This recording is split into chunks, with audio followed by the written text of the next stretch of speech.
तो रिपोझिशनिंग आणि replacing is the last definitely. पण I think we should take care of this people. ह्यांना काहीतरी वेगळं करून किंवा एखाद्या वेगळ्या KRA मध्ये त्यांना सेट करून तसं करायला हवं. पण हा गिल्ट असतो ना, याच्यावर आपण काय बोलू शकतो? तर समस्या आहे, म्हणजे ही कश्मकश आहे, मनातली कश्मकश आहे. तर ह्याला हँडल करणं फार गरजेचंच. आणि ते गरजेचं नाहीये की it is happening only with the team member. हे आपल्या नातेवाईकांबरोबर पण होऊ शकतं.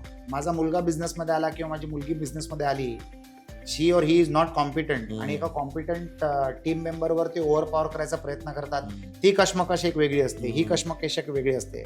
It is all HR management job. म्हणजे जो कंपनीचा ओनर असतो किंवा मोठा स्टेक होल्डर असतो, त्यांनी हे डिप्लोमॅटिकली हँडल करणं फार गरजेचं आहे. आणि नेहमी मी असं म्हणेन की दर 3 महिन्याला 6 महिन्याला ओरिएंटेशन लोकांचं करत राहणं गरजेचं आहे. आणि त्यांना आरसा दाखवत राहणं गरजेचं आहे की आमच्या ह्या अपेक्षा आहेत आणि तुम्हाला या अपेक्षा मॅच करणं महत्वाचं आहे. जर समजा तुम्हाला एका नवीन व्यक्तीला आणून त्यांच्यावर ठेवायचं गरज जर पडली, तर त्याच्यामध्ये कंपनीचं हित आहे आणि तुमची प्रोडक्टिव्हिटी इम्प्रूव्ह होईल, कारण he is a better team player than you. Dhirubhai अंबानीचं सगळ्यात मोठं शस्त्र काय होतं? He had people smarter than him working for him. बरोबर ना? आणि त्यांच्यावर तो नेहमी लोक आणत राहायचा. पण तो त्यांना ओरिएंटेशन द्यायचा की कंपनीची वाढ याच्यामध्ये होईल, तुमची प्रगती देखील होईल, आणि हा नवीन व्यक्ती तुमची प्रोडक्टिव्हिटी तुम्हाला मल्टिप्लाय करून देऊ शकतो. हे तुम्हाला त्यांना पटवून देणं गरजेचं असतं. आणि परत जसं मी तुम्हाला सांगितलं, हे बॅलन्सिंग ऍक्ट करणं फार महत्वाचं आहे. त्या बॅलन्सिंग ऍक्ट मध्ये जर तो सेट होत नसेल, तर मग नाविलाजाने तुम्हाला एक कडू निर्णय घ्यावा लागेल.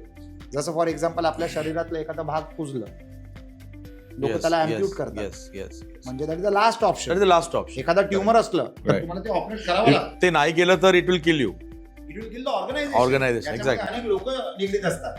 तर दिस आर टिपिकल डिसिजन्स. पण इट्स बिझनेस चालवणं, एंटरप्रेन्योरशिप इज अ सर्कस.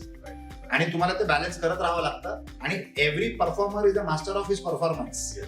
त्या परफॉर्मन्स मध्ये जर कुठे कमीपणा आला तर त्याला आरसा दाखवणं गरजेचं आहे, त्याला ट्रेनिंग देणं गरजेचं आहे, त्याला ओरिएंटेशन देणं गरजेचं आहे. त्याच्यानंतर जरी ते होत नसलं, then you have to take some important steps.